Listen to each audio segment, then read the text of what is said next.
Okay, so you all set?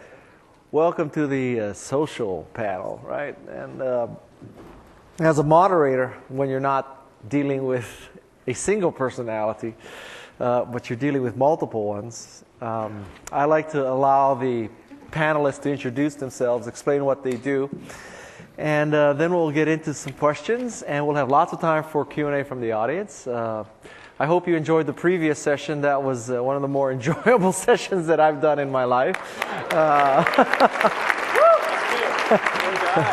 I have to tell you that it really was like that. I got this email out of the cloud, and all of a sudden they're asking me, would you like to interview Steve Ballmer in front of 2,000 Microsoft employees and developers and partners? And I thought they were pulling my leg. I just, it's like Saddam Hussein and George W. Bush fireside chat. So, I mean, how can you say no to that, right? Just to be able to say you did it, and then I was gonna like flip the air open, but then he stole it from me and he dropped it. I don't know if you noticed, he dropped my air. Good thing it has a solid state drive, and and there's no freaking way that a Toshiba is as nice as that air. I don't care. I don't care what he says. So I'll let each of you introduce yourselves and explain what you do, and we'll start down there. Great. Hi, I'm John Richard from Microsoft. I manage our Windows Live Platform product management team. My name is Mark Cantor. I don't have a voice today, so I apologize. I have a company called Broadband Mechanics. We do a white label social networking platform called the People Aggregator. But I also give Facebook a hard time to open up their social graph. And Joseph and I created a Bill of Rights called the Bill of Rights for Users of Social Media. Okay. My name is Garrett Camp. I'm one of the founders of StumbleUpon.com, and we're a web discovery service with about 4.5 million members. How many? 4.5 million. Wow. All right. I'm Joseph Smar. I'm the Chief Platform Architect at Plaxo, and I've been there since the beginning. Plaxo has sort of always been about trying to find ways to help keep people connected, and lately a lot of that has had to do with staying connected online on the social web, and so we've been very involved in helping try to open up the social web and give users control back so that they can find their friends everywhere they go and not have to create profiles and friends lists from scratch everywhere they go. And so very excited to be part of this whole sort of burgeoning open social web movement. So you're the Chief Architect? Platform Architect. Platform Architect? How old are you? 27? 27? Yeah. Oh, yeah. Look like 15. Okay, so I just... That's a good thing, right? Yeah, no. I thought you were going to say that about me. You notice I didn't say that about Mark Cantor, right? And I should say that Guy and I go way back. Yeah, we go way back. We go back like, Dave Weiner days, right? Yeah, 84. In fact, Guy called us up to recruit us to be Mac developers in March of 84. Yeah, those were the days, man. That was like... Oh, I could tell you stories about those days. Me too. Yeah. Every collection of clip art for Mac Paint, we counted that as a shipping application. I mean, those were the days. All right. How's it? Am I on? Yeah. Hello. My name is Dave Morin from Facebook, and I do work on the Facebook platform, which is basically the third-party development platform that we've created to enable people to seamlessly integrate the social graph into web applications, software applications, everything. So, well, first of all, what do each of you do for your respective organizations? Just for greater clarification for this audience. Product management, so we think about roadmap, we think about how we communicate with audiences like this, and essentially help people take advantage of the APIs and services that we're delivering out of Windows Live in the context of their applications. Okay, Mark? I hustle and schmooze. I'm probably the only company here who doesn't have funding. So we're bootstrapped, and I do everything. Okay. I focus mostly on product design, implementation, and management of engineers. Okay. I'm an engineer, so I've built all the OpenID and OpenSocial and all that kind of stuff, integration into Plaxo, but I'm also increasingly out talking to the community a lot because there's such a sort of evolving community about how the social web is supposed to work. And I spend a lot of time on product management, product marketing, and evangelism in the Guy Kawasaki vein. Yeah, I don't know about that. I mean, it's... So, first of all, let's start with something really topical. What do you think about Apple's announcements today about the iPhone? Is it, Steve obviously had some opinion about the 30% thing, and so I'll start down there. Just, give us your opinion. What do you make of this iPhone announcement that now that it's quote unquote open? Well, to be candid, I haven't read the details of the announcement, so it's tough to comment. And I'll just leave it at that. I mean, I haven't read any specifics. That never stops a panelist before. I mean, Well, I've got my PR voice on, and since I can't do the monkey show, I'm a little nervous of stepping out of bounds. All right, Mark? Well, I really don't care about Apple. They never did iCommunity, and I thought this was a panel about social networking. So the rumor is that some people use Macintoshes. Apparently, people like the iPhone. I don't know. Okay. I just heard about it 20 minutes ago, but so yeah, I don't know the details either. But yeah, the more open, the better. So. I guess the one thing I would add from my specific perspective is that if you want to help people stay in touch with each other, it's really important to go find how they're expressing their relationships digitally, right? Like mining that existing set of connections is really important instead of making people start over. And mobile has been this really important, really hard nut to crack because like everybody has a cell phone and the people in your cell phone that you're calling, that's really, really valuable data. But because the platforms are so fragmented, it's really hard, like we can plug into Outlook and we can plug into Mac and we can plug into Facebook API, but it's really hard to plug into mobile even though it's so important. And so I think, clearly I think iPhone is one of the most exciting sort of frontiers in how do you make programming for mobile not, a disaster.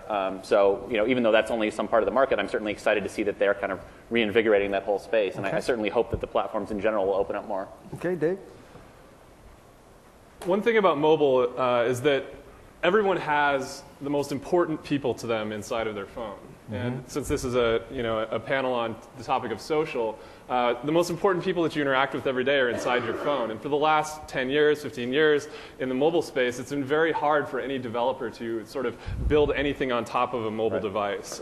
The carriers have made it very closed. It's been very hard to just basically to build anything that's not open. And so I think that the iPhone, though I think there's 5 million people using them worldwide, it provides an amazing opportunity for developers to build a new kind of social applications that have never been possible before. The iPhone's basically opening it up, and Apple's very good at creating great tools for developers that enable people to build stuff easily and test things and all that stuff. And I think that the iPhone really, it's going to show us a little glimpse into the future of what mobile development looks like. Okay. And I think most people have the impression of social networking that it's this just wonderful thing, you're signing up millions of people every day, life is good, you sell advertising, it's a wonderful thing.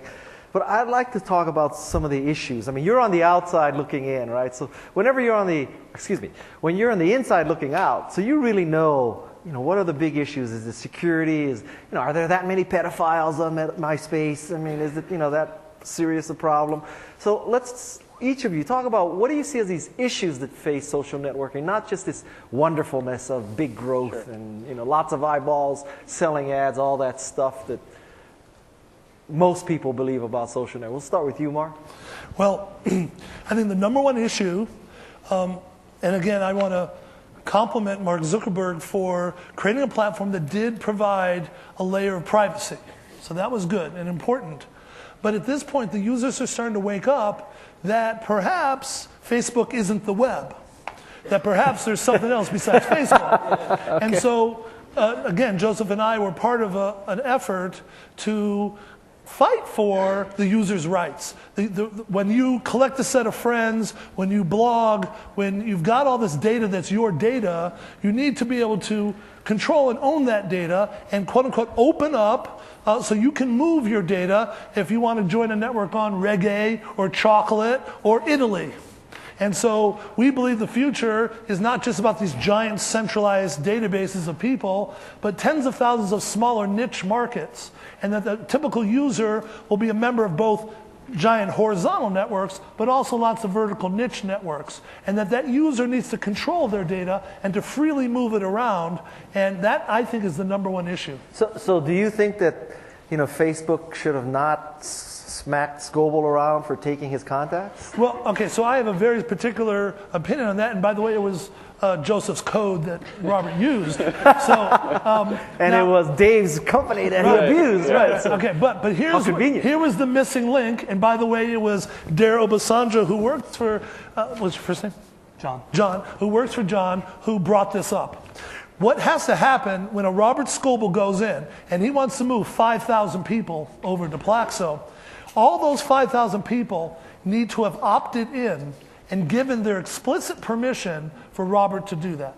And as long as those people would then have done that, then it would have really been pissed off at Facebook. But right now, you got to understand that Facebook is protecting their privacy. And so that's what we're missing right now in the industry is an opt-in to be able to give explicit permission for someone else to move your data.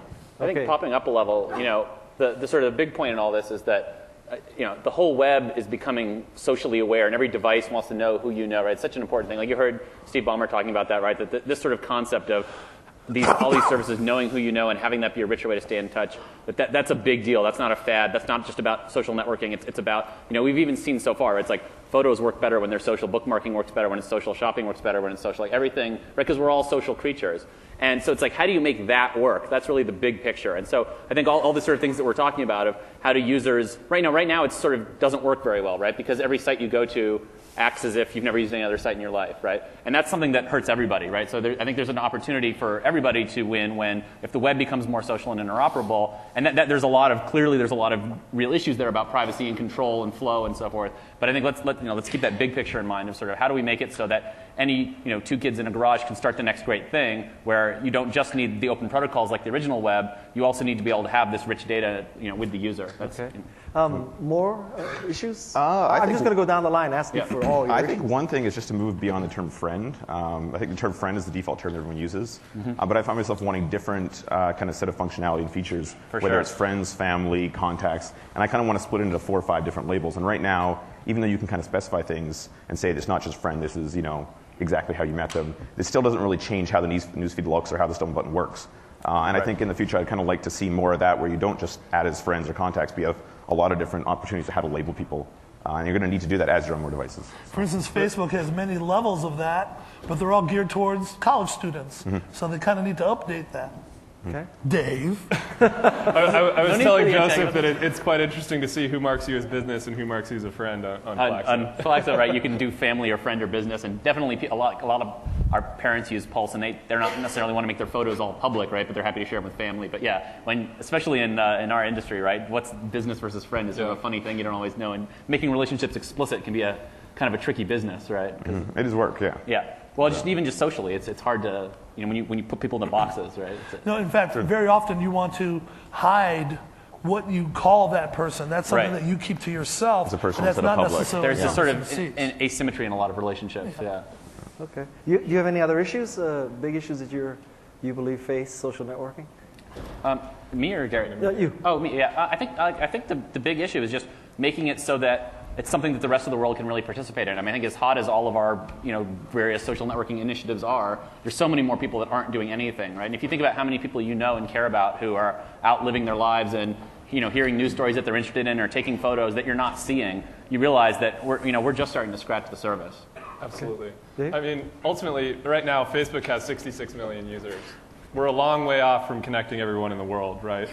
There's only 1 billion people with computers in the world. So I think that while social networking technology is growing quickly and all this stuff, we still have a lot of people to get to really enhance their lives. And to get to the point that Mark and everyone else is making, that this idea of privacy is really, really important. When all along the time that we've been building Facebook, we spent a ton of time thinking about privacy, thinking about how to give users control over their data and who's seeing what and who their friends are, all that stuff. And as we move into the future, I think that you're going to see us specifically thinking about how do we let users take things with them all over the web? How do users take their privacy with them all over the web? Right. Which I actually think is something that we don't spend enough time talking about. That's a good point. We spend a lot of time talking about data portability and who owns what data, but ultimately, in Facebook specifically, we spend a lot of time building up this privacy stuff. And how do we help users take that privacy with them? And if they're going to move data around and take their friends or take their social graph with them, and we make it easier for people to do that, how do they bring their privacy with them? So what's your sort of analysis of Robert Scoble's act there? What's the other side of the story? Because he makes it look like, well, these are my friends, I should be able to take them, why did I get smacked around? I think Mark characterizes it pretty well. I mean, ultimately, if the users have opted into him doing that, it's probably okay. But in our current terms of service, what he did wasn't okay. And so as we move towards new models and think about the future and how we let users take their social graph with them per se, things like that will become more easy for Scobel to do. But it was against the terms of service at the time. So I too have been smacked around by Facebook. What I did is I send out this sort of response to people asking me to be friends that always tell them to go look at a particular URL, right? Sure. And so your system says, oh, guy keeps sending the same message with the same URL. He must be spamming people. Is that still the policy? I mean, would I still get smacked around if I didn't know you? I mean, what? I think that ultimately we build algorithms that try to detect spam. All of us have spam issues in all of our networks. Spam's been an issue. Not Steve Ballmer. He's the only one. Yeah, he has too many filters. 60 emails a day. He's full of shit. But we have a combination of automated spam detection things, which smack me around. Sure. And we have people that work at Facebook that are part of our user operations team, and they spend a lot of time making sure that the spam is taken care of and that our users have a great experience. So sometimes those spam algorithms. Okay. Can I say something about Dave, by the way? I'm friends with a woman who's an astrologer, and she originally was using her Facebook page to do her astrology thing, and then along came this new thing called Facebook Pages. And things are happening so quickly that they instituted this policy that said, well, you can't use your normal page for business if you're an entity. You're supposed to use your Facebook page. Well, what happened was she got kind of stuck in the middle where, she had 600 friends on Facebook, and she needs to migrate those over to her Facebook page. Well, they don't have the code ready for that yet. Things are happening so quickly that, I think we should credit Facebook to keeping up with this hyper-growth situations going on, because, a lot of people can be falling through the cracks. Unintended things happen, in this world where you're trying to deal with 66 million people. Mm-hmm. Well, platform's less than a year old, right? Yep. I mean, it's hard to remember that. It's kind of funny, how much that's already changed things. May 24th. Yeah, F8 was so it hasn't even been a year. All right. John, any thoughts about the big issues? I mean, we think about the world sort of similar to the way you do, which is there's going to be a relatively small number of very successful horizontal networks, but sharing and communication is going to spread across the web, and that raises a whole different set of challenges. So it's not about your data within Facebook or within MySpace. It's about, hey, how do I make my data available on chocolatelovers.com so I can do what I want to do there, or in any other sort of application that you can imagine. How do you make your data available? How do you enable this familiar sort of communication that you want? That's certainly a whole set of privacy issues which other people have touched on. The only one I'd add is there is a UI and an algorithm piece that has not been solved, which is sort of what I call the signal to noise problem, which is how do you manage all this information in a way that's actually useful to the consumer, right? And so I think you see Facebook, you see blogs about Facebook app fatigue. Right, and I'm not offering a comment on that. I'm just saying the more you think about social networking or community-based services spreading out across the web, you're going to be pulling in more and more data about, hey, John's on the Chocolate Lovers site, or John's on the Pampers.com because he's got a newborn, right? And so how do you manage that signal-to-noise issue and make it really valuable to the consumer is one of the things that I don't think anyone has totally solved yet. A few weeks ago, there was an article from the McClatchy News Service that, somebody did a study, some institute, and they found out that, online predatory acts and pedophiles and all this kind of stuff, it really is not nearly the risk and the threat that you might believe by reading most journalistic coverage of this.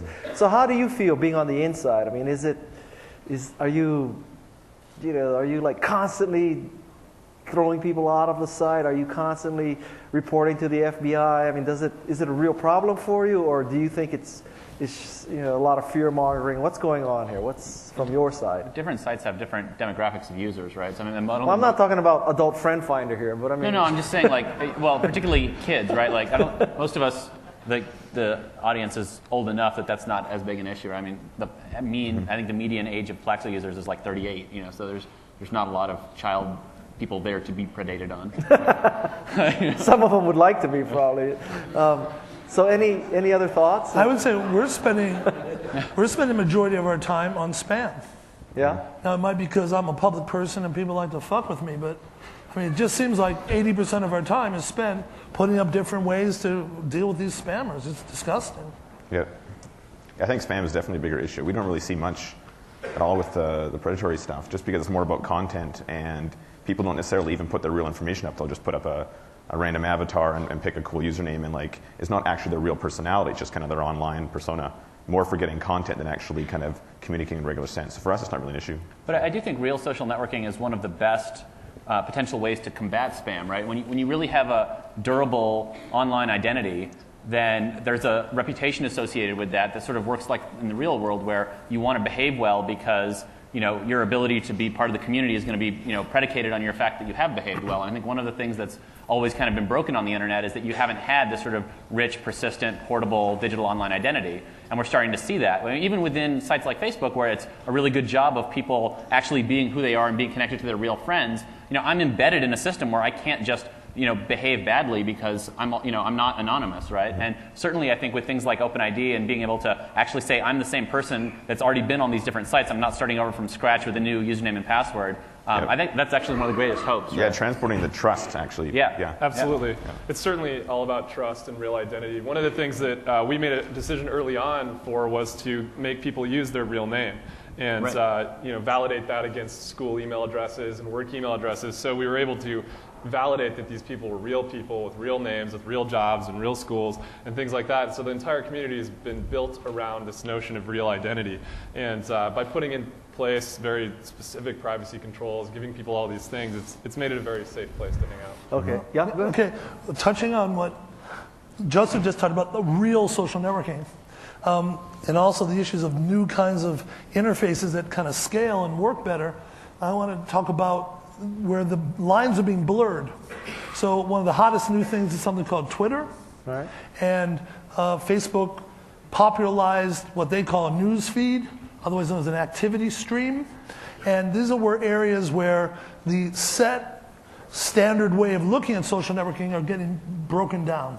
And whether you call it microblogging or communication or Meebo or OpenAIM there's lots of ways to think about this stuff.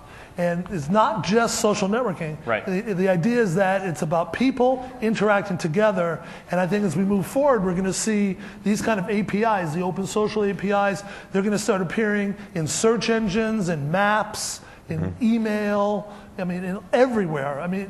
Guy, you remember when open and save as were new, right? Yeah. That was a big thing, right? Yeah. And nowadays, what software doesn't have open or save as? Yeah. Or email. I was D0010 on Apple Link, right? That was email back in the 80s. So, when these new things come along, we're all taking these things for granted, but all this stuff is going to be completely commodity as we move forward. And you can see, the integration has a long way to go, right? Even most people's email isn't really integrated well with their social life, right? Yeah, why can't I see a picture in my email? Right, or just what they're up to, right? Well, it's antithesis to my social life. The more email I get, the less social life I have. Actually. Right, yeah.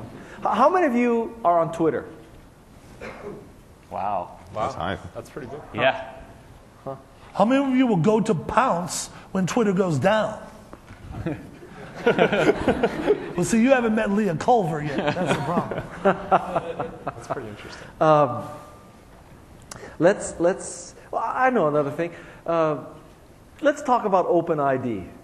Because I tell you, me as a user of OpenID, just to get into one thing, it's the most difficult thing in the world. They ask me for this URL, and then I'm like, why do you want an URL? Don't I just have a name and password? And then after I get there, I have a name. I don't know what the hell's going on. So what's your opinion of OpenID?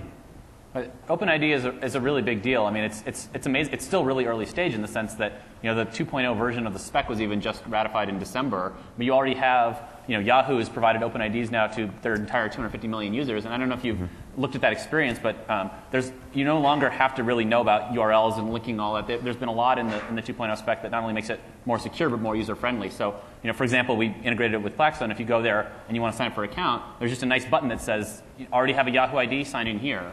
And it just takes you over to Yahoo, and you sign in with the account that you've already had. And it says, hey, do you trust Plaxo to know who you are? And you say yes, and then you have a Plaxo account. You don't have to fill out a separate password.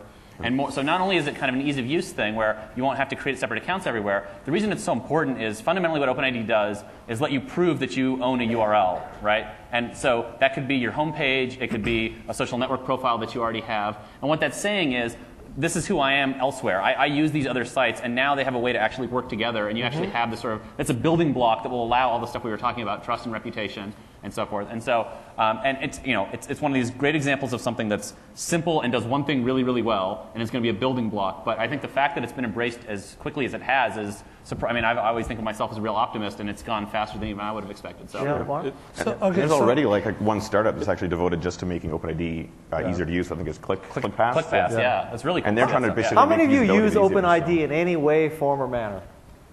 It's all the Twitter people. Yeah, I think the important thing about OpenID is the idea is good, right? The idea of real identity and trust and all these things and helping people log in with one account all over the place. But your point is correct. Using a URL to log in, these things aren't necessarily the most consumer way to do things, right? And so at Facebook, we think the OpenID thing is pretty interesting, and we're paying attention closely, and we really like these ideas. But until the OpenID spec evolves to a place where it becomes more consumer and everyone in this room is raising their hands, I think OpenID still has a long road ahead of it. A proof point of success will be when you guys are all using OpenID, but you don't even realize it, right? It's like the fact that people think of it as a particular technology. It's like, are you using SSL? It's like, no, but I feel safe going to Amazon. I don't know, It needs to be driven further down. Yeah. Okay, so we're all geeks on this panel, and I think it would still be hard for any of us to elucidate real benefits to why you want to use OpenID. Yep. And a marketing wonk like Guy will tell you that no technology will ever succeed unless it solves particular problems. And so where we're at right now with OpenID is it's not necessarily solving big gaping problems. It's maybe the single sign-on, if you could call that a problem. And so I believe that as the spec moves up the stack where we can exchange data, where we've got verbs and actions that we can do between sites. Remember that OpenID itself is a new form of lock-in, because that URL, whoever's issuing you that domain, you're now locked into that domain. Well, that's not true. I mean, OpenID is fundamentally decentralized, and you can delegate your URL from one to another. You can attach multiple and move around. So, I mean, that's one of the real... If you could even understand what that means. Exactly. Right? I think that's the most important point, is that until people can understand exactly what it means and the value that it provides, and that value needs to be things other than identity, things like you said, action, verb, like the graph RSS, itself, when stuff like RSS that. came along, it immediately did something that worked. You understood what it did, and that was it, and that was why it was successful. How many of you use an RSS feed reader in this room? How many of you read it every day? Okay. Any other thoughts of OpenID? I mean, clearly we have Live ID is out there that both we use on our Microsoft sites, and then many third parties use for auth on their site. Microsoft was very early in with the Live ID Foundation. So, to your point, it's a very interesting idea. We're looking at it very closely, and we'll see where it goes. Right? I mean, I think it has to solve a real problem, and it has to be very easy. And there's also a set of privacy issues that, are we really comfortable with the way the data is stored and other issues? So we're looking at it carefully. I'm sorry, we got to get some historical perspective here. Windows Live ID used to be called what?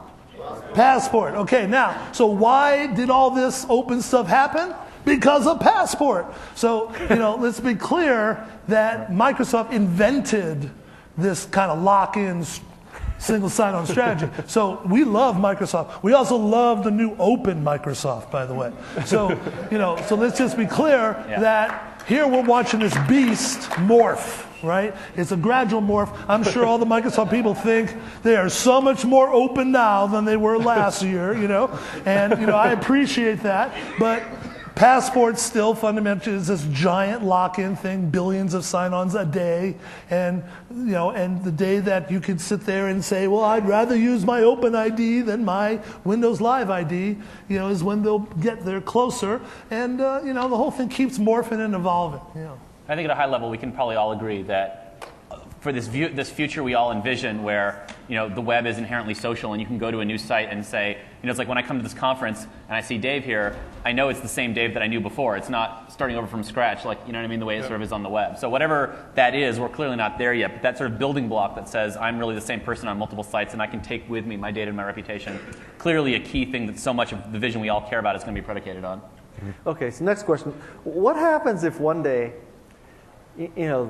the whole sort of bubble bursts? Because right now, this bubble that we're playing is we have millions of users, millions of eyeballs. If you write a Facebook app, we have 66 million people that can sign on to it, and then you just pay Slide 50 cents for each install of your app, and you'll be good, and you'll make money and all that. But one day we could all wake up and say, wow, we got 500,000 downloads by any stretch of the imagination. You'd say, wow, that's a great success, but it's nothing on Facebook. And even with 500,000, truth is of 500,000 that you have, maybe 10% visit you a day. So it's really 50,000. And if your CPM is, I don't know, $1, you're not going to make money. So what happens? Could this all blow up? I mean, where does it begin or end? I think it's based on the idea that CPM is going to be the central thing. I mean, there's going to be other ways people can make money using products they build and the social graphs they build. It's not just going to be CPM based. So like what? Well, I don't know. We're doing cost per visitor. I mean, there's like lots of, I think, other things that will come out. I mean, in the history of advertising, we've kind of had several different waves now, and I think there'll be other waves that aren't even advertising based where people can make money off developing smaller apps and not just be reliant on putting CPM ads up. Yeah. You think about like product referrals through friends. That's kind of like the most important way that you find and buy stuff. I mean, I think everybody. No one knows exactly how this is all going to work out, but I think we all realize that this is a pretty important thing. Absolutely. There's some great ideas being worked on. And like Steve said in the last session, advertising is something that's the future. A lot of the dollars still aren't even on the internet yet. So we know that we have a long way to go in terms of making the internet and our types of media be something that's even more interesting to broader swaths of people. So as more advertising dollars come online and more of us can build bigger platforms, I don't think that it's going to slow down. So Mark, I mean, isn't this a game of musical chairs? Haven't we been there and done that?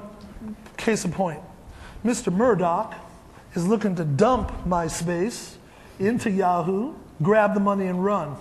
When Microsoft put their money into Facebook, that is considered to be the height of the market, that valuation they got. And Mr. Murdoch would be glad to get an X10 return on his investment and dump MySpace at this point.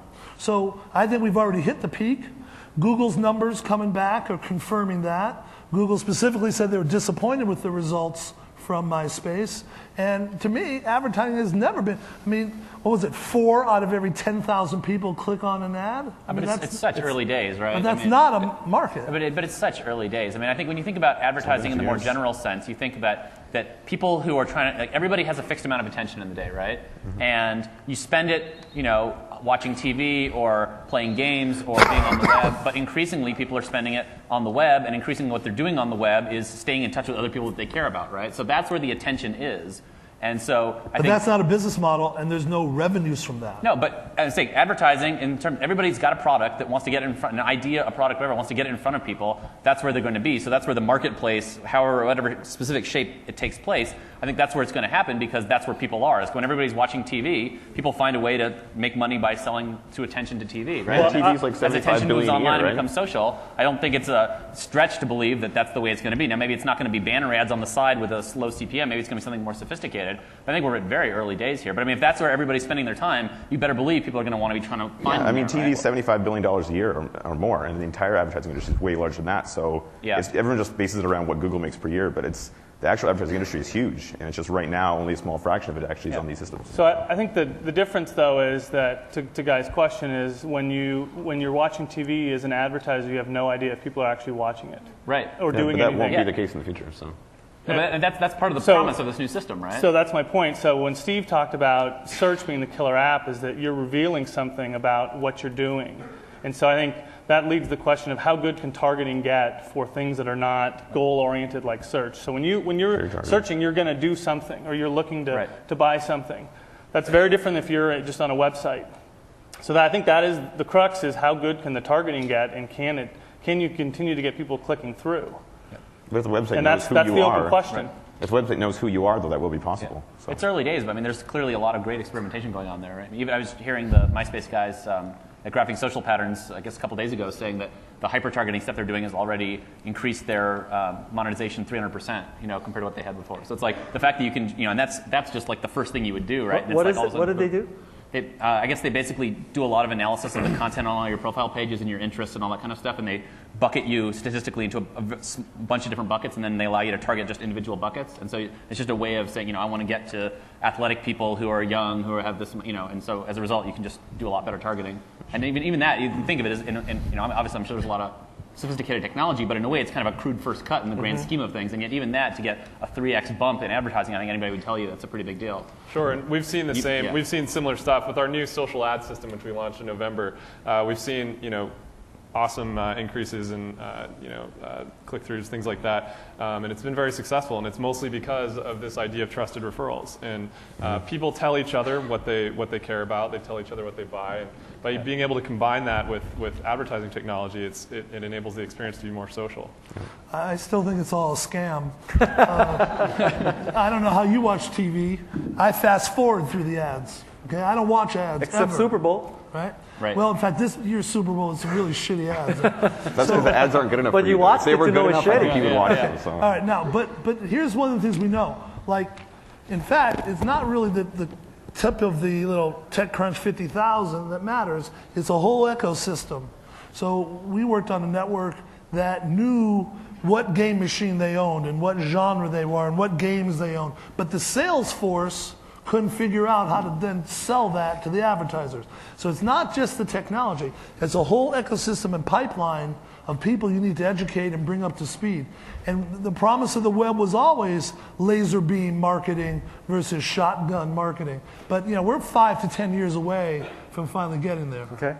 I think it's time we take some questions from the audience. So please step up to the mic and fire away. We already have 50% of the number of women who spoke up in the last session, so we're ahead. I don't really need a mic, probably. So, No, use the mic. Yeah. Just keep talking, I'll adjust the levels. So what about security? I mean, I'm hesitant and new on Facebook stuff, but I come from a security background, and botnets and rootkits, and don't go to a site unless you trust it and stuff, and this whole, you're my friend, trusting, be a vampire, do this, do that. I mean, where do I get the guarantee that there's security in these applications and that I'm not going to have to, I mean, it's a really weird place for me because I've been trained this way, this whole social networking thing really makes me feel exposed, especially when you know how severe some rootkits, I mean, they might not do damage now, but, they could do things like that later. So what do you guys think about security, not just privacy?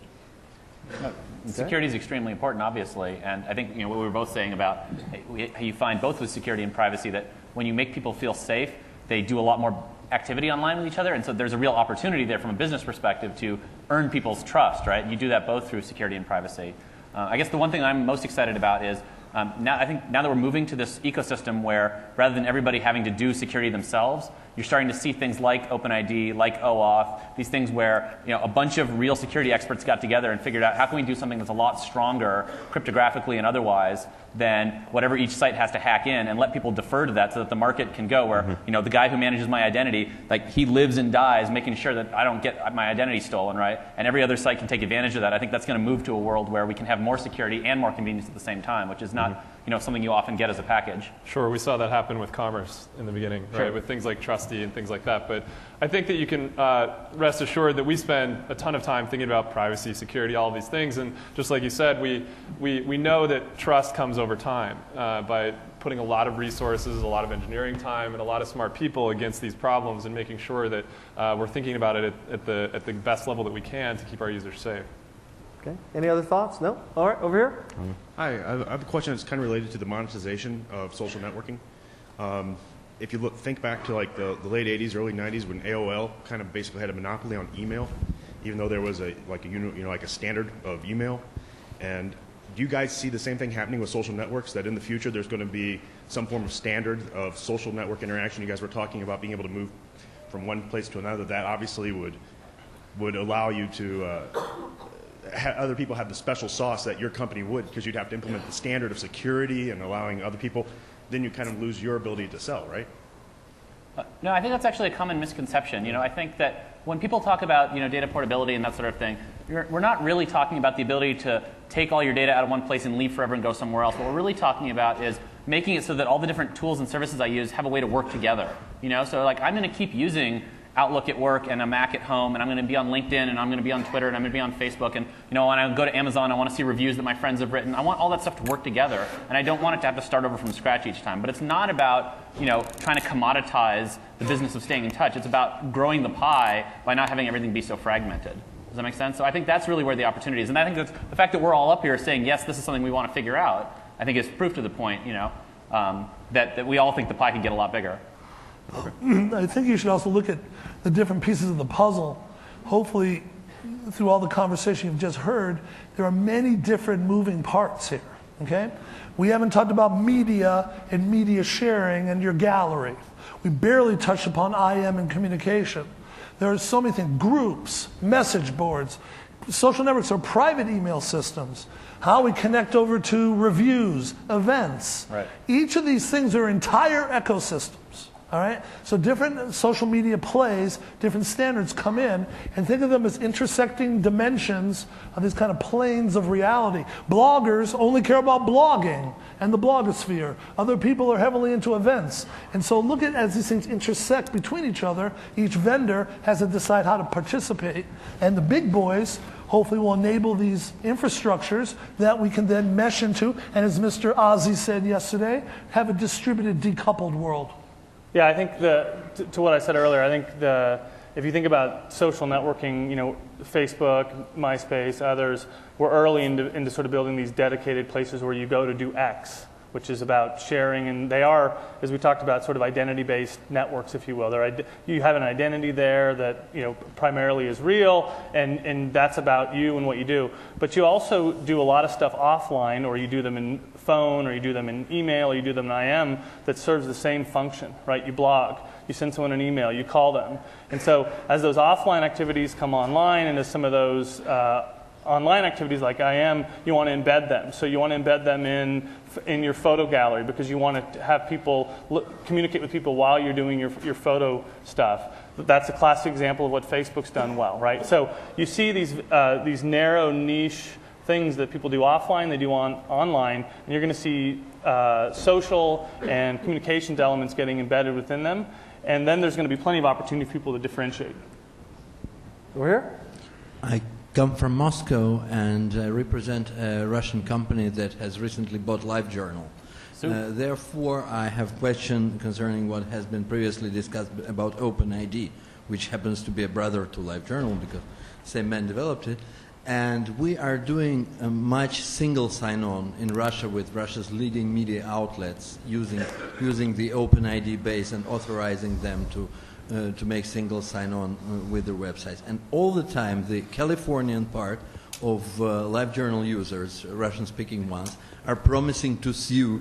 They say that whenever we get on the American soil, they'll jail us for intruding on privacy, for breaking the privacy. The Russian users never complain about anything of the sort, especially since it's voluntary. But the California-based and the West Coast-based users are constantly saying that we are doing something criminal. So my question is, to what extent do legal issues, privacy legal issues, contractual issues, do hamper the development of technology and construction of the social What are they saying you do illegally? The fact that we authorize a third-party website to recognize the user of LiveJournal as being something.livejournal.com without his agreement. Actually, it's LiveJournal who recognizes him in an iframe on another website. The other website doesn't recognize him. This is the it returns an iframe from LiveJournal. But they're humans not humans want to feel like they gave somebody permission.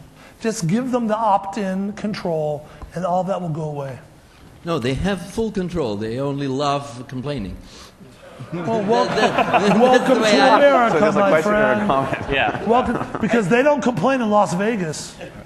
Welcome to America. I mean, I Yeah, think that's for my question. The real question was sort of how do laws impact on this, right? I mean, different countries have different standards about personal identity information, and the social world is where it gets tricky, right? Many you know, like for example, the EU has sort of a different philosophy to privacy laws, that it's more sort of about who the data describes than about who owns the data, which is sort of more the American way. But none of them prevent users from communicating, sharing online, and making their systems work together. As long as you're sane about how you do it, and as long as you're transparent, I don't think that's going to be a big deal. No, but is there some innovation that Plaxo wouldn't introduce for fear of legal issues? I don't think there's any. I think fear of user trust and understanding is more compelling than legal issues. That's a higher bar to hit. Yeah, that's There's a lot of stuff that any of us could do, but that we don't think would be a good business move, right? So, Thank you. Over here? Yeah, I work for Microsoft, and I headed up a virtual world evangelism effort. I just started. And what I've done, one of the things we did is we went into Second Life, started up a user group, got about 600 members now. It was kind of interesting, though. What they've done... Get closer to the mic. Oh, sure. It's kind of interesting. What they've done inside Second Life is they've actually brought in information from Facebook and other social networks. So really kind of two-part question. Number one, what is your opinions on virtual 3D worlds like Second Life in there? And then, of course, how do you see yourselves interacting with those worlds? That's a really good question. I think that virtual worlds like Second Life and some of the ones you see in Southeast Asia and things like that are really, really interesting. And there's, again, it's sort of like the iPhone. They sort of show you the future, right? What people are doing. But one interesting thing about these virtual worlds is a lot of the time they're not real identity, right? You look at World of Warcraft or Second Life, and you really don't know who's out there. So they have some problems with crime and things like that inside their virtual world. For us, with Facebook Platform, like I was saying earlier, ultimately we'd love to see Facebook Platform enable real identity inside those worlds, right? Where maybe you log into Second Life and you sign in, authenticate with Facebook, and you see all of your friends that are in there, right? Now, it's sort of unclear whether or not the community actually wants it to be that way, right? So, I think they do. We They can don't want certainly the great provide features. that service. I think there's going to be times where you want your real identity, and I think there's times where you want to be anonymous. I think it's great to be able to have both. And that's, I think, is one thing sometimes people worry about, that when we talk about this online identity consolidation and so forth, that's going to mean that I have to be all things to all people. And it doesn't. You can obviously still keep separate personas. It'll just mean that when you want to show up in some place and say, hey, you know me from before, or here's some data I've already done, you at least will have that capability. But it doesn't mean you have to tie everything together. Oh, we have a network that does that merges it's a religious youth network, so they're very into their privacy, but they have a 3D component to it. So that's been successful, though I should say that Second Life is the kind of marketing scam that would make Guy Kawasaki proud. Because to me, it's complete hype. And all these companies went in and spent all Take this that as money. an insult. Well, how many people here are on Second Life? Yeah, how many of you are in Second Life? I can't That's a even lot control less. my first life. And all Yeah, like I said, if And you all have these time people, for it right now. all these people spent all this money to go in there, and they got told, and none of them signed up for the second year. So, to me, it's a nice little, cute little thing, but keep it in perspective. So why are all these companies jumping on presences in Second Life? I mean, They're not. That was last year's story, Oh. not this year. I think there's something fundamentally kind of cool about 3D personification of things. I mean, that's the world we live in, but that doesn't necessarily mean that we're here now. That's a dream people have been chasing for a long time, right? Yeah, I mean, Second Life seems to me to be very much about like creation in a very like visceral sense. It's like a more 3D way of just building digital stuff.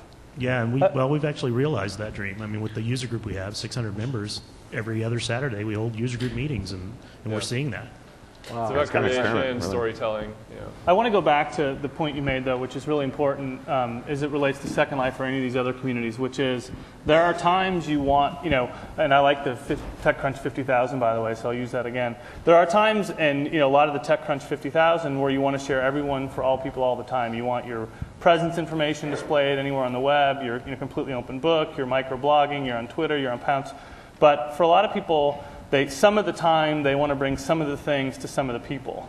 And I think to what I said earlier, that's not necessarily a technology challenge, although I think there's a lot of work to be done there. That's a UI challenge, right? And not to pick on Facebook, I mean, if you look at some of the backlash around Beacon, if that's as much about the UI as about the default settings, right? Which is how do you make it really easy for users. And so I think all the communities that are trying to spin up, and it's not actually going to be that easy to say I have this identity and I share that out, because you have multiple identities and there's multiple components to every one of your identities.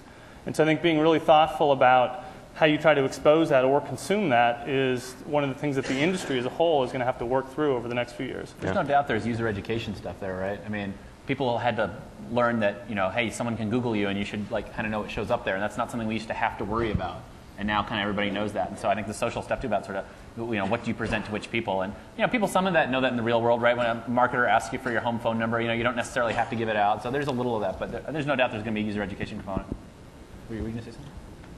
Just that, what I think will be learned from Second Life can be then applied to things like World of Warcraft that most people use. And this is kind of an interesting way to experiment on a smaller, more kind of, early adopter kind of user base and see what works and what doesn't. And then what does work, they can then bring to millions of people in games. So. How many of you use or play Halo 3? Huh. And when you play Halo 3, are you on a headset? Are you talking to people, or are you just playing? How many are on a headset talking to your friends and shooting them? Not that many. You recommend it? My kids, you should see how bad a parent I am. My kids play probably 2 hours a day of Halo. And then when they get tired of Halo, they go to Guitar Hero. And we're part of that 11 million that pays $10 a month. We pay $20 a month. So. Yeah. My kids love Halo, and it's I don't know. I have very mixed emotions as a parent. I mean, yes, they're killing people and all that, but I think they're learning about physics, and I think they're learning about they're learning about strategy, teamwork. There's a lot. Halo is a very deep game. I'm very impressed. Certainly, they're getting hand-eye coordination. I mean, if they ever fly an F-15, they'll be right up there. So whatever. Yeah. My question is close to the previous. I'd like to hear your opinion about casual games. Look at what is going on in South Korea and Asia, where most of the online social activity is based on casual games. Unlike Second Life, casual games is a serious business. We're talking about tens of millions of users. So, as Facebook has revolutionized the social landscape with a platform hosting applications, does casual games have the potential to revolutionize again the social landscape? Okay, casual games. Yes. So, have they not already revolutionized the landscape online? In Asia, yes. In Asia, yeah. Yes, we've seen over the last not even year yet, as Facebook platform has evolved, a lot of interest in casual games. We've seen some really amazing ones come to the forefront. Scrabulous, and I saw a really neat one launched today called Blockles, which is a multiplayer Tetris game. And I think that and we certainly think that casual games are very interesting. It's a very cool way to interact with your friends, and Facebook provides an asynchronous platform for doing that, which I think wasn't necessarily available in the way that anyway before, where you could sort of asynchronously communicate with your real friends and send them an invite to play a game, and you can both play whenever you have time, things like that. I really think that casual games they're an amazing and important part of the internet and certainly society. It's an important way of engaging and communicating with your friends. I think it comes back to the question earlier, which is that there's going to be naturally occurring differences in demand, whether they're regional, demographic, and certainly those are opportunities to take casual gaming and add the social component to them. And if you just look at the number of kids that are playing Xbox Live every night, I think I'm not as good at little facts as Steve, but so I'll get this 20% I think he's right. making them up anyway. But I think if you look in the U.S. online in any given night, more kids are on Xbox Live than they are on any TV show. So I mean, it's really a huge set of time that people spend doing those immersive media things. And then, of course, when you layer the social on top, it's only going to get richer. How many of you play casual games online? Okay, we're going to go with the skip the men plan again, so you get to go to the front again. I would like to know what inspires you, because the people, when I, for example, use Microsoft, that is like productivity, and I don't do Halo or anything on the Xbox. And when I use Plaxo, it's for making my contact information. And while Facebook, for example, is nice to keep track of what my friends are doing, it's just replicating what the real world is like.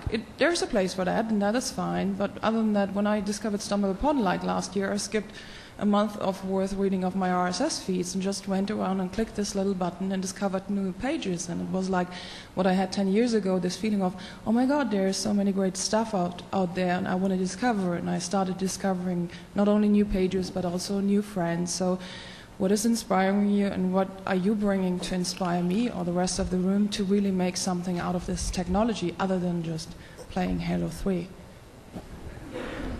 So what inspires us? I mean, I think what inspires me is the fact that I'm actually staying in much better touch with a lot of people that I really care about in a much richer way. I mean, even it's like, I think everybody's been amazed, you know, with things like Facebook, like how many people you know from high school or whatever that you just never be in touch with, that now you're hearing about what they're doing, or in Pulse where people are pulling in photo, and I'm like, my parents now are like active Plaxo users, right? I could never get them to use Plaxo before, right? But now it's like, you put up photos and they're commenting and people are sharing with each other. I mean, that's really amazing, right? Because fundamentally, that's what drives us all as humans, is that human touch. And the fact that technology is actually starting to make it easier as opposed to just making it harder is, you know, it feels like we're on the cusp of something really, really big here. Absolutely. I think that, you know, for us at Facebook, you know, we aspire to building a communication system that connects everybody in the world.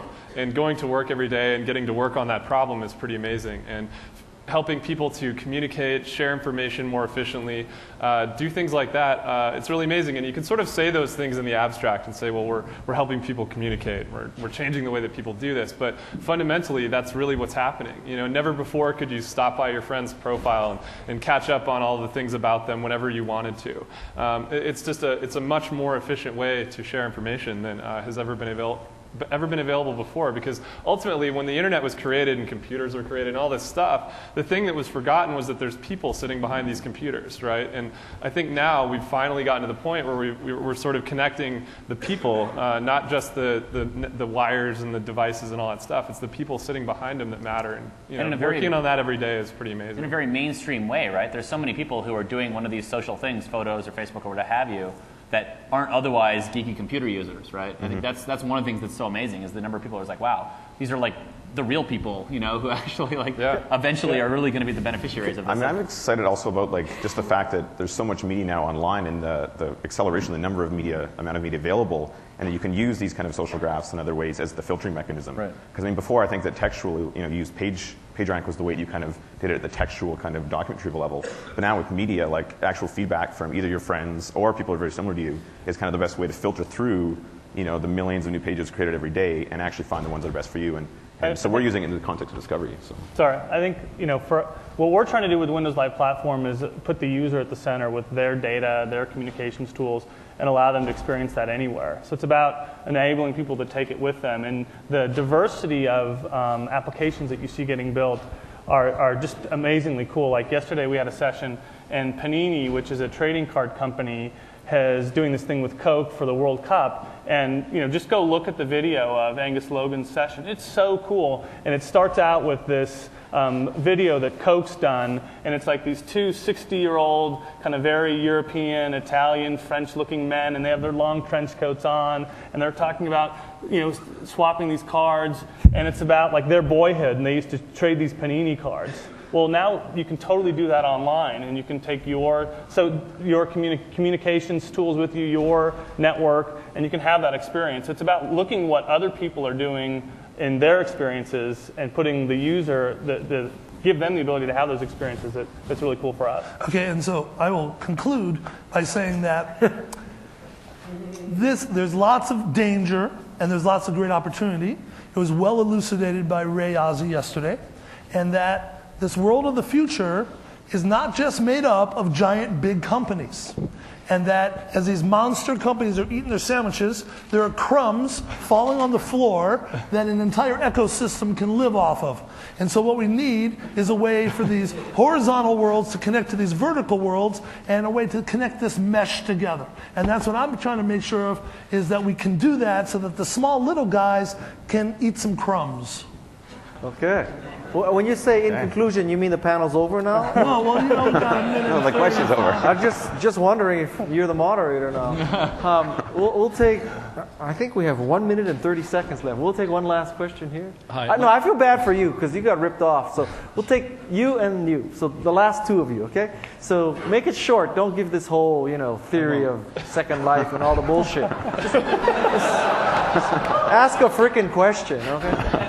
My day job is building open social widgets the past few weeks, and I'm curious how the panel feels about open social and if it's going to fix all these problems with sharing activities and whatnot. Open social. Yeah, so I built all the open social stuff into Plex, and I'm very eager to see it work out. I mean, clearly you want a platform that people can build social applications with profiles and friends and deploy those in a lot of different places. It's more about application portability than data portability, right? So there's still a lot of complementary work that needs to be done to take your data with you everywhere you go. But certainly, nobody wants a browser war redux where you have to write the same thing a bunch of different times. So any effort to help standardize stuff like that is very welcome. And we're very excited that MySpace went beyond open social to open the social graph more. And we're also very excited about Bebo that's attempting to support both platforms. Yeah. And you can just imagine all sorts of interoperability. Is Facebook planning on adding... One question. I have to ask if Facebook is going to open up open social too on their... Well, what's he going to say? We think it sucks? No, I don't know. No, I mean, we're paying very close attention to open social, and we think all of these things that we've been talking about today are very interesting. You want me to translate that? To open ID. I mean, we hate it. we don't hate it. We think it's very interesting, and we think it needs to evolve. And once it gets there, like Joseph said, right now it's a lot about application portability, and we've been working with Bebo to license our platform technology to help developers build in one place and go both other places too. So I think that open social will get better, and maybe we'll look at it then. Okay, stop, Dave. Okay, so I get the chance to ask the last question, and it's about a thing you alluded to before about how this stuff in aggregate is seen to be okay. And I've been following social networking quite a bit, and what I'm finding is things like location information coming into EXIF tags, information about when you search online, tracking to your IP address, and lots of things that you don't know that you're leaving there, the footprints you leave online, which then get used and bubbled up. Latest one, 23andMe, gene profiling, and then showing in aggregate somebody's genetic deposition based on where they live. And these are all interesting things, but they come outside the realm of opting in. So what's your feel about moral obligation? I like it. All in favor? All in favor of morality? Okay. No, I mean, clearly there's a balance that we all have to be responsible stewards of our users' data, and there's a lot of opportunity to understand the trends of what people are doing, and clearly you have to be responsible about that. But we all work very hard every day to earn our users' trust, and we are all very worried, that we want our users to trust us and use us and so forth. So I don't think you have to worry about the incentive structure being in place. I think it's definitely there, and everybody has to make decisions every day. And we just need to make it easier for people to explicitly say what they like and easier for them to opt in. So. I think we all want to move towards a world of greater I want to control. say that I used to talk about having to wear garlic around my neck whenever I'd be near Microsoft, but now I feel like I don't need to wear no garlic.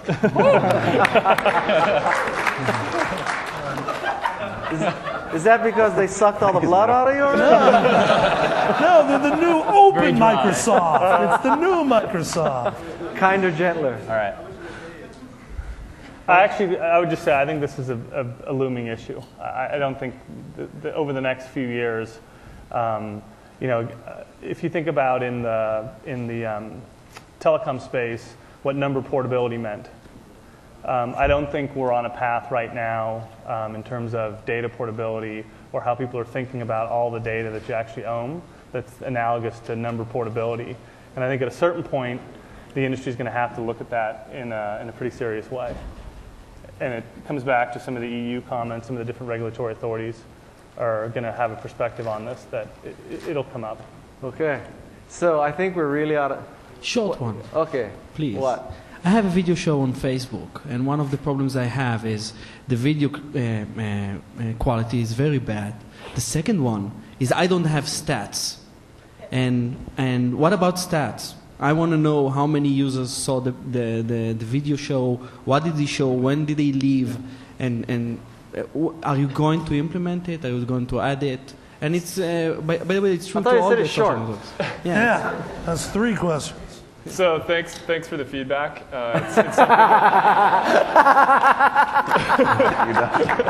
In other words, video is one of our applications, and one thing that we do try to protect fairly importantly is our users' privacy. And with statistics around views and things like that, it's just something that we haven't done before. So maybe it'll happen in the future, but right now we're not thinking about it. Okay. Well, thank you, gentlemen, and please join me in thanking you. Thank you very much.